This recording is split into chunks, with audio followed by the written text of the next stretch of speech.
Let's get loaded on Lansdowne. That was a bottle opener. Was that not loud enough? It wasn't bad. It wasn't bad. You're okay. Yeah, I can't make it louder. I mean, it's the loudness is the loudness. Yeah. It's not tried to do that, and it's not good. So I'm hearing this. The advice is nice.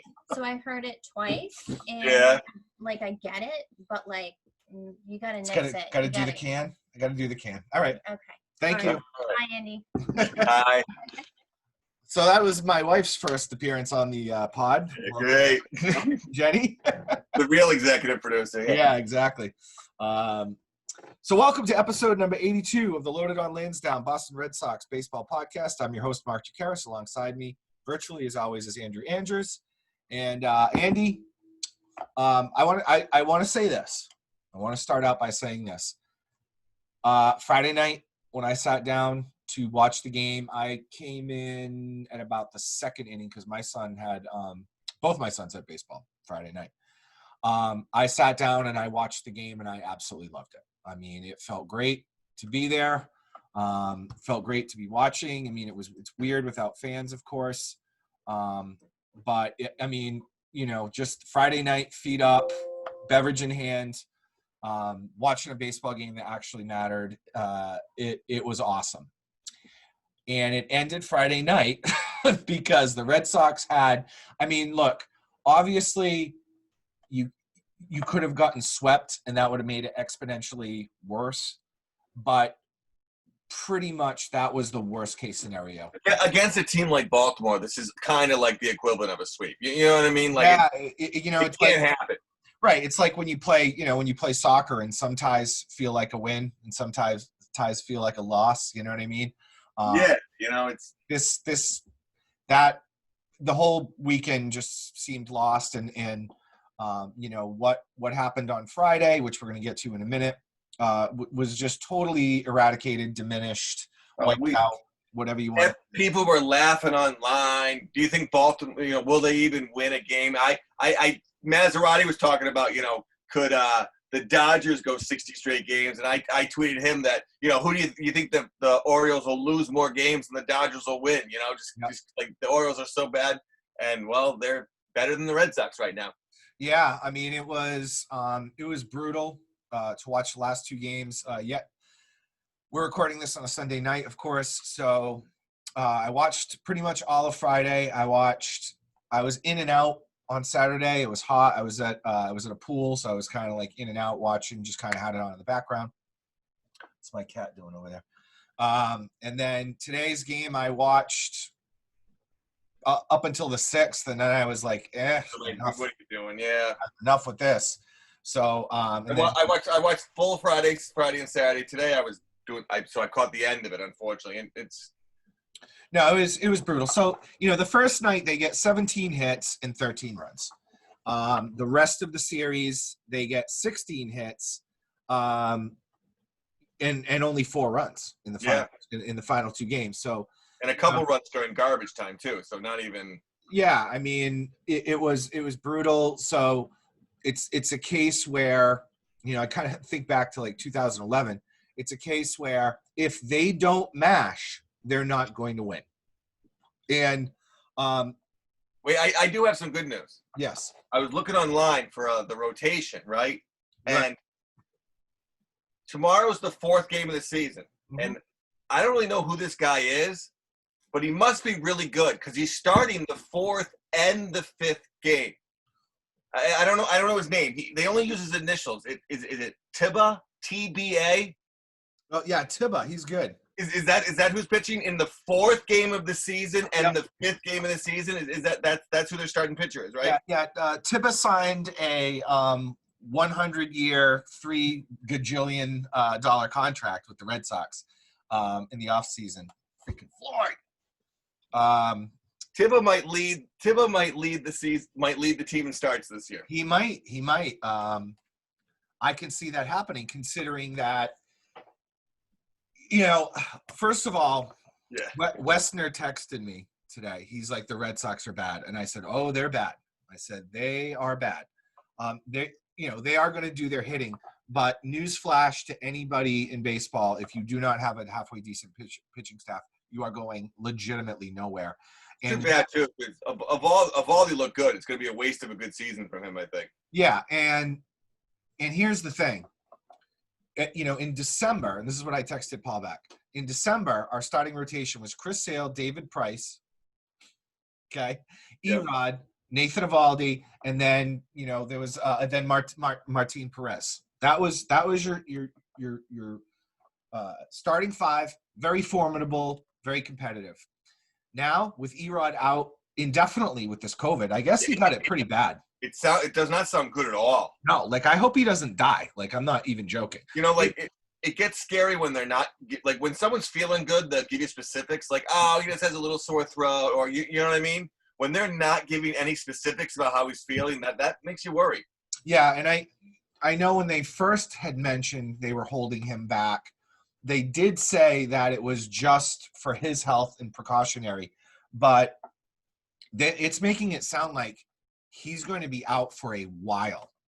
So this isn't going to – did I get that little son of a bitch? I didn't get him. For those of you listening on audio, I have a little fly that's floating around my head. But it doesn't sound good. And, I wish him all the best health and everything else. But I do want to focus on the baseball aspect of it. Worst case scenario. You trade Price. Sale goes under the knife. You're like, okay, well – we have Perez, Erod coming off a career year, and like we've talked about before, Eovaldi in a shortened season, that might be the best case scenario for him. And I still think you can compete with those guys. And now I don't think they can compete at all, because really now the season rides on Nathan Eovaldi. And he was throwing gas, which he looked good. He looked good. He really did. And he says he's been feeling great, but again, you can't win anything with one pitcher.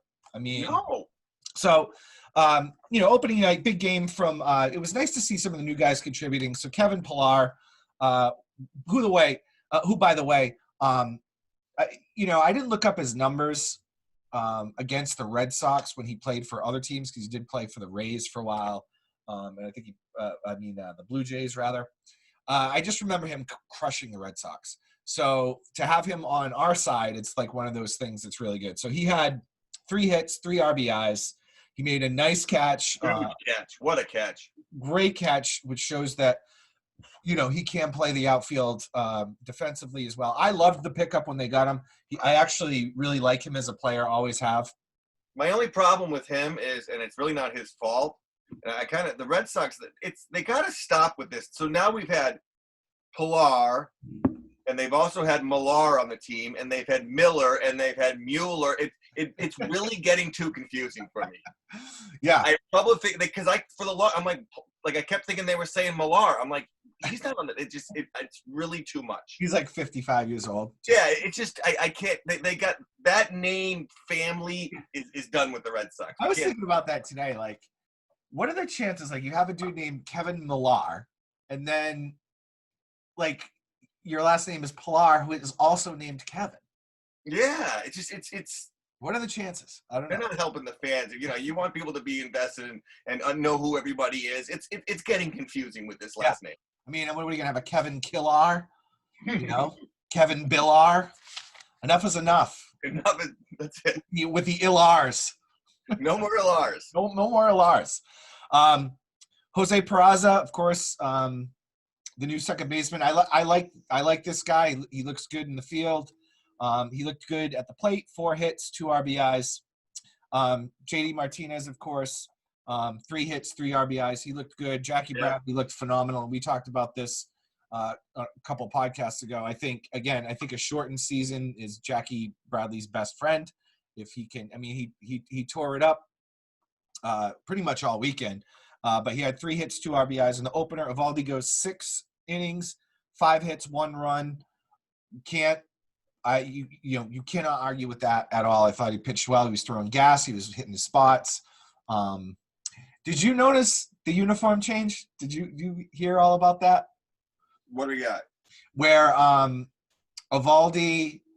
Oh yes, the 17. Those 2 idiots, him and the catcher. They took off their jerseys to cool off. So I'm watching the game and I'm like, whatever. Like I'm watching, and then he comes back, and I didn't catch it at first. So I'm like looking, and I'm like, wait a second. I'm like, did Evaldi change his number to 7? And I'm like, but Vasquez wears 7. So I was so confused. And then I guess, the situation was he's bigger than Vasquez though. Like he's tall. First of all, Evaldi looks like he lost some weight. He's definitely kind of slimmed down a little bit, but he seems like he'd be a whole size bigger than that. He said, so I read an article in the Globe today, and he said, he's like, it felt a little snug, right? Because that guy in a little he's a lot taller than Vasquez, that's for sure. But he said it felt snug, and I guess that, there were 2 players that had extra jerseys kind of waiting wherever they had them, wherever they store them now because of the, the heat of and the mugginess. And the 2 players were him and Vasquez, of course, the pitcher and the catcher. So he just sees the 7 real quick. He changes it up, throws it on, and wears the wrong number. And it's interesting. I was wondering if there's any penalty. I was thinking the same thing. If someone would have noticed, that might have been a problem. Counted for a pitching change or something like that. I didn't find anything too bad online.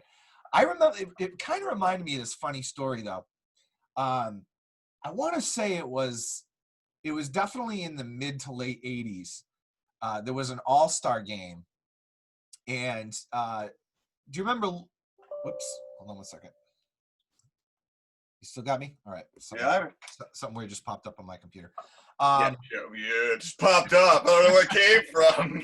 I mean, no, it's stupid my son's Fortnite, wants to make changes. Anyway, you remember Lou Whitaker? He used to play for the Detroit Tigers. Okay. Yeah.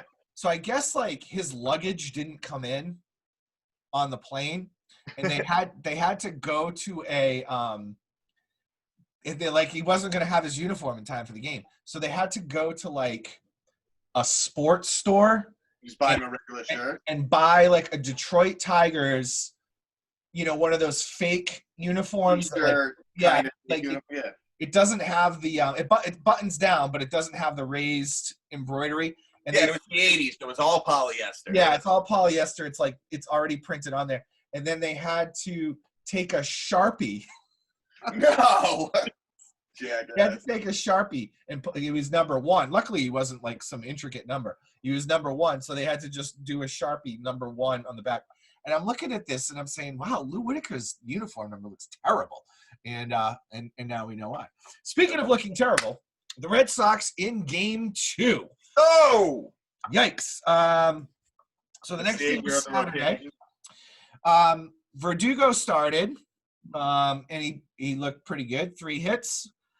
He also got into a spirited little tiff with the. Yeah, he got all pissed off on me.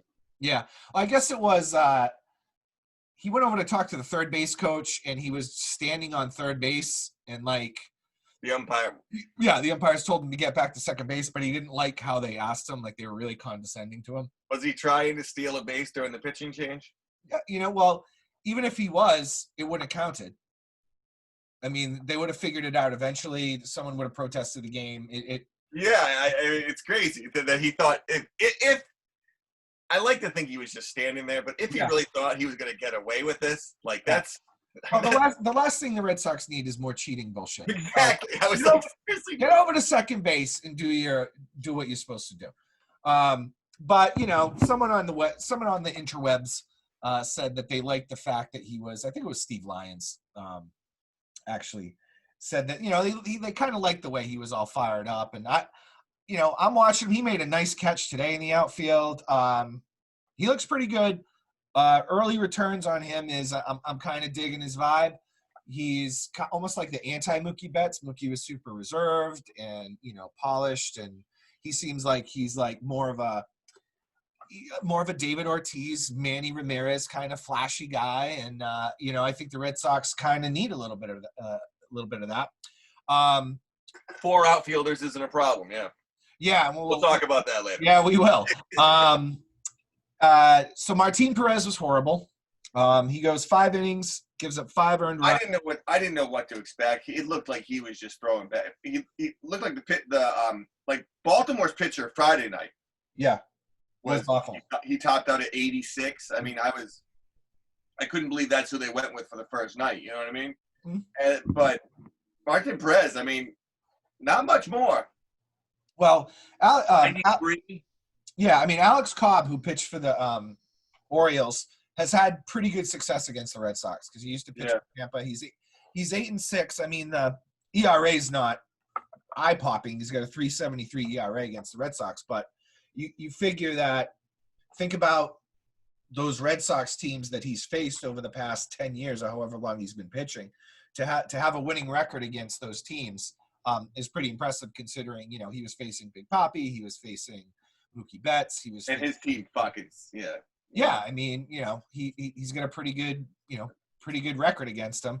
But here's the thing that I did not understand, and they said it on I think it was on Saturday. Ron Renicky is already resting guys, Andy. He's resting guys. Bogarts didn't play, right? He didn't play. He played. I think he pinched. He did. He had a pinch hitting.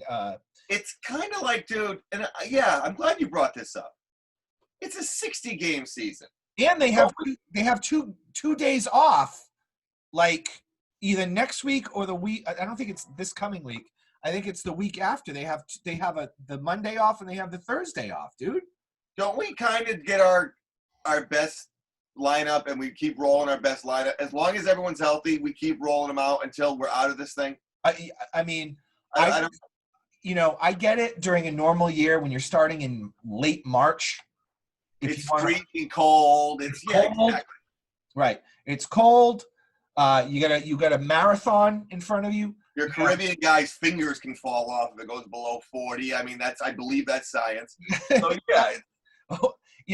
I could not believe when I heard someone say that. I think it was Eckersley or Remy or something. Yeah, Ron Renicky's saying he's going to rest some guys early on in the season. There's no resting, guys. No resting. You put your best guys out there every day, unless there's like a platoon kind of pitching thing. No, you put the bet on. What's your best lineup? That should be out there. You go. Well, actually, I'm not going to go around the horn because we're gonna discuss this. I don't think there should be any platooning. Okay, you put your best guys out there and you see what happens. Don't worry about getting players developed next year. Yeah, exactly. Don't worry about getting guys their at bats.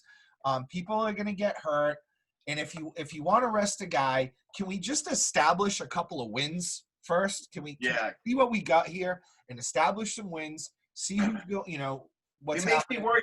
Is there something we don't know about Bogarts? You know what I mean? It's the second game of the season. I could not believe it. I was like, why? He's supposed to be your best player. He's the de facto captain of the team, and you're resting him the second day of the season. I hope there's not something they're not telling us. Oh my God. Well, he hasn't looked great so far, so we'll see. So Sunday, which was today, Ryan Weber pitched. I could have told you watching him in the first couple of pitches that he was going to get absolutely eviscerated. I mean, he's throwing 80, 87, 88 mile an hour fastballs right down the middle. He's got a funky little movement on his pitches, but I could tell this was going to be a disaster. By the way, what's his name? Shortstop that we traded, Jose Iglesias. Screw you. He had a good weekend. He had a good day today. You destroyed us this weekend. I remember the book on him was he was a great fielder, but he couldn't hit. Well, it looked like he could hit this weekend against us. That's for sure. So Weber was horrible. He had 4 hits today. Yeah, I mean, Weber was horrible. He didn't get out of the fourth inning. He currently has a 17.34 ERA. 3.2 innings pitched. Gave up 6 runs. Then he had 3 home runs. 2 home runs. He had 3 walks. All those walks killed him. At least 2 of them came in to score. I will say this, before the first home run, I think he got really squeezed on an inside pitch. I think that probably should have been a strike. But, guys like him, you have to get it over the plate in order to be effective. You have to nibble at the corners, and he's no Greg Maddux. So, I mean, That's a simple case. So then Colton Brewer, who I know who he is. I've heard his name before. I couldn't pick him out of a lineup, but I know his name. Why didn't it Colton? Do you know anybody cool named Colton?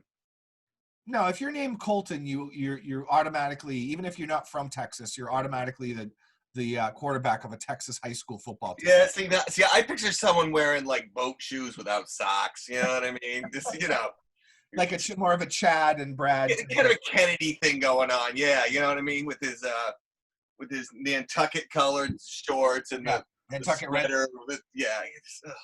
Very proud to say that I do not own a pair of Nantucket Reds. Yeah, of course not. Very, very proud. You're a Fall River trash bag, dude. You're not allowed to buy those. It's true. I wear jorts. So then Brewer, Walden, Barnes, and this guy Austin Bree come in, and they give up 5 walks and 4 strikeouts total for the whole game. I mean, awful pitching. Today was a nightmare. I was like, I hung in there for a while, and I was like, smell you later. When you looked at these games, you're like, all right, you got to get at least 2, but you really should sweep Baltimore. Then you got the Mets, and and it's just. Well, let me ask you this. Wow. I have a real question for you. And what do we say they have against the Yankees? They have 10 games against the Yankees. Over under, they win 0 games. Wow. You really think so? No, I think they'll win 1 game. They'll win a couple. No, it's baseball. They'll win a couple here. Nathan Eovaldi's, pitches well against the Yankees. I think he'll win 1 game against the Yankees. No one, Andy, until they give me more than a second starting pitcher, because Ryan Weber's a reliever, dog. He's a reliever. If Weber tried to start against the Yankees, he could give up like 6 home runs. Right. Darwinzon Hernandez is like, he was on the COVID, the COVID list, so God knows where he is. I don't know who they have. I don't know who they have for pitchers. They don't have anyone. It's embarrassing for us as Red Sox fans. It's worse than their pitchers aren't that good. Like, they don't exist. They don't have them. I showed you MLB.com. I went online and I would just say, what's the depth? They have the depth charts. I didn't even know they had it. You can just put any team and put depth chart. So I click on the Red Sox. They only list 3 starting pitchers. They don't even list 5 people. They don't even exist. They don't exist because they're not there. How do you not have these players? They don't have them because they have these stupid expanded rosters right now, and Ron Renicky is going to use that to his advantage, and he's just going to throw it. It's going to be opener, and it's going to be patchwork, and it's going to be a bloodbath, and you're going to hope that they can crank out whatever it was, 17 hits and 13 runs a game. That's the only way you're going to win. It's the only way you're going to win. All right, so who's hot, who's not from this weekend? All right, so who's hot? Vasquez, 571 batting average, home run, 2 RBI. Who's the other catcher? Kevin Plawecki. Am I supposed to know him? He's bopped around. He's been around. Yeah, all right. He's just a guy. Yeah, I'm surprised they didn't go with Jonathan Lucroy, but yeah, they went with Plawecki or whatever. Polish last name. I can't. I think I'm pronouncing it right. I thought Vasquez looked good. I thought Jackie Bradley. Yep. So JBJ, he's got the highest average on the team. He's hitting .636. He's got 7 hits.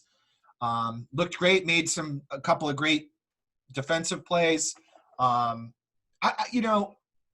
as much as he's so frustrating to watch when he goes into his slumps, when he's on, he's like my favorite player to watch. Like when he's hitting and when he's diving all over the place. You are such in panic mode for this season, just looking for something to like right there. That's it. I mean, you're going to start seriously. You're going to get on the Jackie Bradley bandwagon because the guy. Oh, hey, like I said, the problem with him is that it's 2 weeks It's 2 weeks out of a 6-month season. Oh, there's a 2 for 37 coming. Yeah, of course. Of course. But when he's on, he's one of my favorites to watch, honestly. Now, if you're staring at the outfield and you got Jackie Bradley in the middle, how do you feel about the guy who's standing just to the left of him? I want him traded. I don't like him. I want him out. He sucks. I want Benintendi out. We'll get to him in a second. You're ready. My bad. No, it's okay. Kevin Pillar, 500, hit a homer today, I believe. 4 RBIs, leads the team. Evaldi, he pitched great. So that's who's hot. Who's not? Xander Bogaerts, I'm not concerned about. He'll be fine. He's 2 for 10, 2 RBIs today. He didn't play in that game while he pinch hit, whatever. Rafael Devers looks horrible right now. I think he has 3 errors in 3 games. Can he please stop yelling at himself when he's at the plate? Yeah, he's like, I'm getting so sick of him. Like, dude, when you miss a pitch that probably should be a pitch, like, you're not good enough yet. Like, Barry Bonds was the kind of person where if one got by him that should be sitting in the ocean, he can kind of look at the pitcher and be like, oh, I should have got. Like, Devers, you're good. You're going to be really – you're not that good yet to be just like, like, it's – well, you know what? I'm getting so sick of watching his dialogue every time, dude. Yeah. And you know what the thing is? You make a good point because I think it was Eckersley said that, Devers is a bad ball hitter, which means that he can go get those, almost like a Vlad Guerrero type of guy where he can go out and get those bad pitches and make something of them and get base hits. And that's great. He hasn't been able to do that yet this year. So, that's probably why he's 1 for 13 with 5 strikeouts. And I got to tell you, his fielding looks like shit too. Yeah, no, he looks awful out there. And you know what? I don't have any numbers. I couldn't find it. But, like, just from flipping around, I watched a bunch of different games. Yep. It's got to be the layoff, definitely. The fielding across baseball, I thought this weekend was every time I was turning to a game, whether it was I think the Nationals had like 5 errors in a game. Every time I turn to a game, the Cubs, there's balls going between infielders' legs. A lot of errors. How about the Cubs and the Brewers almost got into one? Yeah. But they can't because if they go after each other they're fighting and they're going into close contact, there's going to be, Manfred has already said, suspensions and fines that you won't be able to recover from because of the whole COVID thing. But Christian Yelich jumping over the fence, and then they made a great point. There's no fans in the stands, so these guys hear everything. So guys are chirping in the dugout, and it leads to chaos. All right, so who's not? Michael Chavis. He looks awful, dude. He looks awful. 0 for 7 with 5 strikeouts. He looks terrible out there. His name didn't come up once in any of the inter-squad games, and I honestly kind of wasn't sure if he still was on the team or if he was hurt or something like that. And then all of a sudden he's in the lineup. I don't know if he hasn't been available to them and whatever. He looks like someone who just hasn't played baseball in a very long. I thought he looked kind of. We don't want to body shame on this because we are the most body positive podcast in America. But this is true. Look up the stats, please, everyone. He looked a little doughy. Just a little doughy. I'm saying. Yeah, I mean, the book is out on him. He can't hit the high fastball. Everyone knows it. Everyone throws him the high fastball. He can't lay off of it, and he strikes out all the time. I mean, you got to make adjustments, dude. You have an uppercut swing, and you're trying to go after high fastballs. It's physics, bro. It's not going to work. Hit a bomb every time. It's not going to work. And he tries to hit bombs, and that's what gets him in trouble. All right, so Andrew Benintendi and friend of the podcast, friend of ours, Drew Athens, texted me this as well, and I felt the same thing. He says, dude, screw Andrew Benintendi. He's like, the kid has a lot of promise. He's got a great swing, da-da-da. He stinks. Okay, and swing from your knee one more time on a breaking ball. Do that. I mean, miss it on your his knees, Andy. One more time. Why don't you please do that? He's literally on his knees. I'm so glad you brought that up. He's like down on the ground. Multiple times every at bat. Swinging at bad pitches, totally off balance. And he's your leadoff hitter. That I never liked that. I mean, he belongs in like the 6th hole or something. Okay. And I get it. Like Mookie Betts isn't here anymore. But I mean, my goodness gracious, I'd rather see freaking Kevin. My prediction is Kevin Pillar takes over. Pillar moves in there. Yeah. I'm telling you, I think Kevin Pillar is going to, it's going to be Hidalgo and Pillar. Verdugo and Pillar. By the way, Verdugo played left today, which was kind of cool. Pillar played right, so he can kind of move around. Dude, Benny is 0 for 10 with 5 strikeouts. I mean, it is just brutal. And I mean, you know, he's weekly grounding out to the second baseman. I mean, that's been his MO. No, I don't remember like a loud out. You know, it's been weak. Again, swinging to bad pitches, and when you're grounding out to the second baseman, chances are, if you're a lefty, chances are you're trying to pull the ball and not go with the pitch. You're not trying to go opposite field, and it's really screwing everything up. So I'm on the trade, Andrew. You know, it's just like those dopes on Facebook, right? It's just like, trade this guy after like, you know, one game. But I've seen enough of him. I've seen in, you know, the 2 home runs after the All-Star break in the 2018 season. I've seen only 13 home runs last year. Okay, I don't know. I think that the Red Sox do have this, like, they get these undersized kind of guys with nice swings who just, as soon as they put on the Red Sox uniform, just any kind of power, just like Carl Crawford kind of deal. You know what I mean? Yeah. Any power just goes away. And at best, maybe we can be a slap single, which you can't even do that right now because you can't even make contact. He can't. Yeah, he's on his knees. He's swinging at bad pitches. He's rolling over balls. He looks lost at the plate, just like Devers does. I have total faith that Devers will figure it out. I have really no faith that Andrew Benintendi will, because I think when push comes to shove, he's like a 270 hitter with like, you know, under, you know, 15 homers max. I think that's the type of player he is. And if that's the case, I think it's unfair for me to say because I don't really know him, but he has this air of a dude who just doesn't quite get it. He's always had the talent. He's never quite learned how to work hard. You know what I mean? Which is, it's unfair to say because I'm sure he works very hard. But you know what I mean? Like, he doesn't have that extra little bit. Yep. Yeah, he's like very content being the starting left fielder for the Boston Red Sox, but yet not excelling at really a job that has had storied. Yeah. I mean, Ted Williams, Carl Yastrzemski, and Jim Rice, who were the left fielders in order, right? From like the 30s to like the 80s. Yeah, and they're the all went to the Hall of Fame. And they're the second, third, and fourth best left fielders the Red Sox have had. Right, exactly. Manny's still the best. Yeah. Well, yeah. Well, no, honestly, like if Manny didn't get into the roid situation, right? Oh. I mean, you'd have 4 Red Sox left fielders from the past, like, you know, essentially 75 years that would go into the Hall of Fame. And Andrew Benintendi. Yeah, and the baby Yaz dream is dead. You mean, wait, you're leaving Mike Greenwell off that list? I was a big Greenwell guy. I thought he got screwed out of an MVP. You know? Yeah. The Gator. I liked Greenwell. I mean, I thought he was a good player. He kind of just real hard, man. He kind of just fell off a cliff, but he was a pretty decent player. The time when he ran headfirst into the wall. Oh no!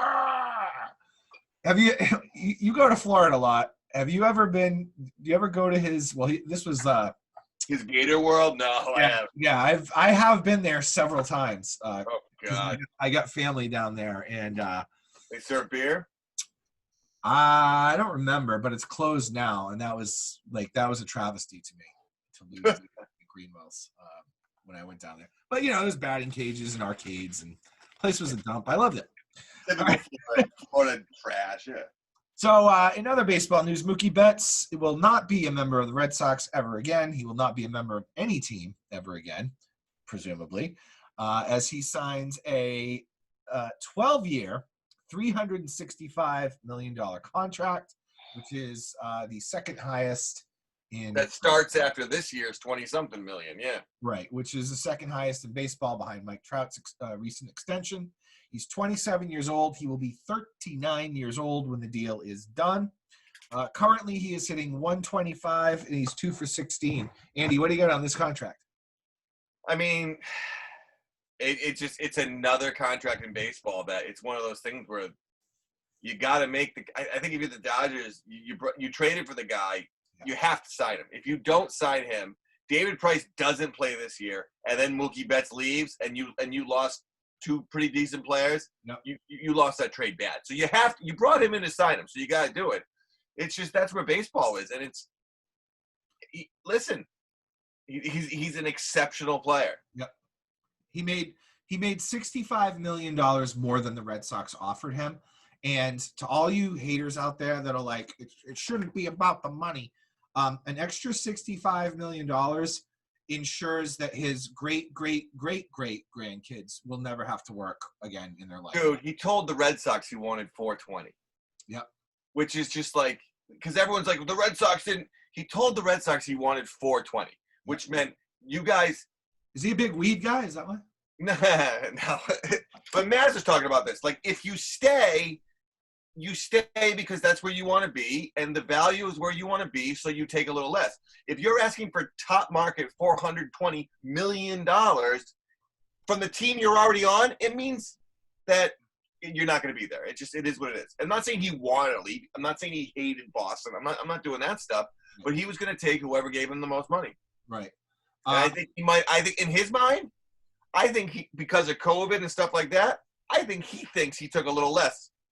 Yeah. Oh, yeah. I totally do. I agree with that 100%.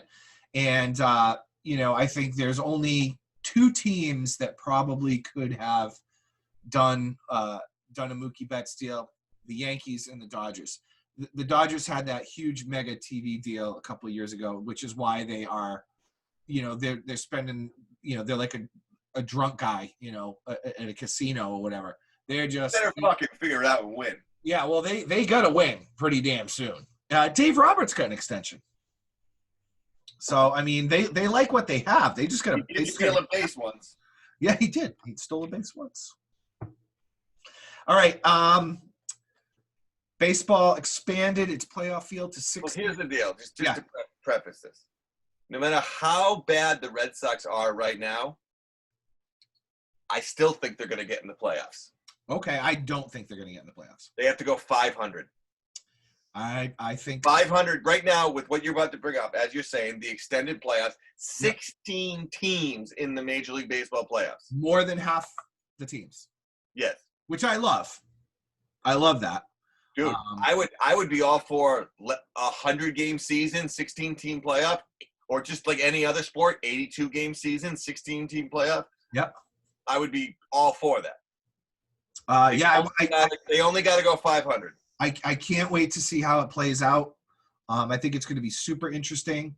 I love it. What's that? You don't think they're going to win 30?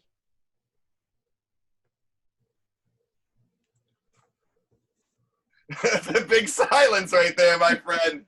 I mean, I've seen this movie before. Air quotes. I've seen this movie before where the Red Sox don't have any pitching, but they can mash, and you can't mash your way to victory, because even if they have a pitcher who is, remotely doing okay, and just like, maybe the Red Sox score five runs early, first 2 innings, and then he settles down. The Red Sox are screwed. They don't have that. They don't have starting pitching, Andy. The one thing you need the most to succeed in baseball. I'm sorry. I mean, you look at the Rays, who don't have these high. They never have, and they never will be able to get, big name free agents. They have their bread and butter on their starting pitching and their relief pitching. I'm telling you, I don't know.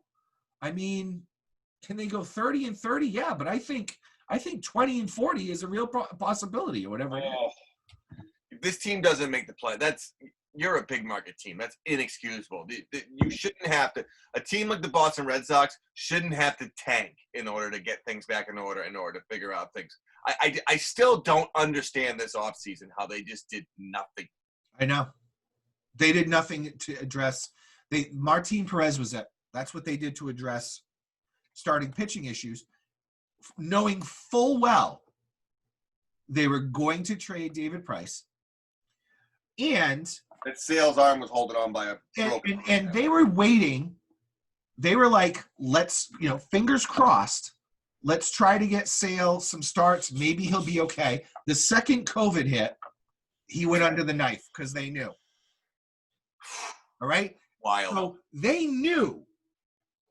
You knew. 2 players were essentially not going to pitch for them this year. They knew it. And they have no one. I mean, it's inexcusable, and it's embarrassing. It's awful. I mean, you're not even running a minor league, so it's not those guys. Those guys must really suck. You didn't bring any of those guys in, right? Well, that's why people on the internet, are, Facebook and Twitter, are clamoring for guys like Tanner Houck and all these younger guys that they, all these younger pitchers they drafted. Give them a shot because they don't have a season or whatever. But just because they're prospects, just because they're good minor league pitchers, that doesn't mean they're not going to turn into Ryan Weber or But they're not playing anywhere right now, right? No, they're not. So you might. I mean, wouldn't it be? It's just practice. I'm talking about practice. Practice. Yeah, I don't know, man. I mean, again, to your point and to what we've been saying, I can't believe that they didn't address the starting pitching situation. And it will be interesting to see, I don't know what's available out there. But, no. I mean, with a shortened season. The trading deadline's like in a month. Yeah, I mean, the trade deadline's in a month. And by that time, you could already be, way far over your head. And then I just don't want to – I just think they're going to get embarrassed, to be honest with you. I just think they're going to be – I mean, I think these 2 games were embarrassing for the Red Sox. It's going to be real bummed if they just a pack it in kind of thing, because I think they're going to see some teams packing it in and stuff like that pretty early. Sure. It's for the Boston Red Sox to be one of those teams, man. I hope not. No, it shouldn't be them. It should be teams like the Orioles, but their pitchers looked fine. Their starting pitchers over the past 2 games gave up 4 earned runs or whatever it was. Doing their job right there. Their relief pitchers, I don't think, gave up any. Maybe today they did. I don't. At the end they did, yeah. Yeah, maybe today. I think today they gave up. They gave up a homer. Mm-hmm. Anywho, all right. So we'll end this podcast on a positive note. So, former Red Sox reliever, and then he tried to convert to a starter. Daniel Bard is back in the majors. He has not pitched in the major leagues since 2012. He's 35 years old now, I believe. Which is bananas to me. But he got his first win this weekend since 2012 with the Colorado Rockies. I think he came in as a reliever, and he pitched really well. So for those of you who don't know Bard's story, he was pretty much the best 8th inning guy in baseball, I would say, for about 2 years, I would say 2010, 2011, and was really poised to take over the closer role when Jonathan Papelbon hit free agency. And he elected to try to become a starter, which I hated at the time. I thought that was wicked stupid. At the time, I said, dude, you are going to be the closer for the Boston Red Sox for the foreseeable future. It's a great job. You can handle it. You're great. Tries to be a starter and basically gets a 8-year case of the yips, Oh, where he cannot find the can't strike. strike. Yeah. He cannot throw a strike. He's throwing it in the dirt. His ERA, you look at his numbers. I didn't even put it down because I felt bad even reading his stats. It was like 13.6 and like all this stuff, with his strikeout to walk ratio was like in the negatives. Like it was really bad. And ironically, he became a psychologist, not a psychologist. It's like a mentalist? Yeah, like a mental health coach for the Arizona Diamondbacks. And so I guess one day, so he was doing that for a while. And then one day he's like, why don't you just take your own advice? There you go. He started pitching again, and like he's back, and I guess his numbers have been good in spring training and everything else, and he's throwing strikes again. So, but that's just really weird to have like a 8-year case of the yips. It's just so bizarre, man. It also goes to show, man, that the pitching ranks are thin these days. Yeah. Everybody needs pitchers. I was never a pitcher in high school or anything. Maybe in my younger days I pitched a little bit, but I had when I was coaching baseball, I had a short period of time where I had a little bit of the yips, and it started because, as you know, in Massachusetts, we start our season basically in gyms for the most part. Like we were hitting those practice T-balls, the soft ones, and like the gym or whatever. And but when we were warming up one day, I was warming up a kid, and we were so packed into that gym. I was like, I'm gonna hit someone, and I got really like scared I was gonna like hit someone in the face because it was ridiculous. Balls flying everywhere, and I'm like, oh my god, I couldn't recover from that. And I'm a coach. Meanwhile, I'm trying to throw batting practice and shit to these kids. I can't do it. You were done. That was it. I couldn't do it. And then after about 2 weeks, I pulled this kid aside. This kid who was helping me with the team. He wasn't on the team, but he was doing the score. He was like the team manager, whatever you want to call it. Was he? I said, you need to. Yeah, no, he was. I know it was like a radio thing or something. No. So I said to him, you got to stand against this backstop. I'm just going to let it fly until I get my confidence back here. This is freaking ridiculous. I'm a high school coach and I can't throw the ball, and I'm not in the majors. There's no pressure. That's like a man. Like, come on, man. And so we played catch for about 45 minutes and gone because I was able to just break that. But it's just weird for a professional player like that to go that long, because guys who had it. What's his name for the Yankees had it? The second baseman there. Knobloch. Yeah. They had to stick it in. Couldn't throw it from second base to first base. He was throwing it in. Can Lester pick someone off at first yet? Yeah, he did it the first time last year, I think. Yeah, right. Yeah, he can't throw over to first. That's so weird, man. It gets in your head. Well, good job for Bard. That's cool. I mean, hey. Yep. Glad he's done. Absolutely. All right. He could have gone with him either back on the field or with a shotgun in his mouth. So I guess it went the right way. Yeah, exactly. No doubt. Andy, got anything else? I'm gonna embrace this year. I'm gonna have fun, even if they're horrible. I'm gonna just have fun making fun of them and joking around and stuff like that. You know what I mean? Luckily, we banked enough. I think that it's like the John Valentine year. You don't want to reach right now. The coach, I'm not Bobby Valentine. Yeah, Bobby Valentine. When it hit that point, it just got so ridiculous. Almost, you were kind of you became like an anti-fan. Yeah. I'm okay if it goes this way this year. Well, when Valentine was the manager and it was a disaster, I used to love going to games because there was nobody there. Yeah. We would move down. Yeah, we'd move down. I think you and I went to a game where we down near first base dugout, and we just kind of were like, yeah, there's no one here. Yep, exactly. So I think that's the kind of season, and I actually am hoping. I was questioning whether I would do this before, but I am hoping that they can somehow get fans into the stadium, at least the season ticket holders. I think there's definitely a way that you can do it. And I would love to go to a game this year for my final. This was going to be my final season with season tickets anyway. So I would like to do that, but we'll see. We'll see what happens, and hopefully everything will be good. Yeah. All right, episode 82 is in the books. That's right. 82. And thanks for everyone for listening. You can check us out on YouTube. My channel is Mark Chikaris. My last name is Chekares. Of course, we're on Spotify and iTunes. And you can check us out there as well. So thanks for tuning in, and we will see you next week. Peace.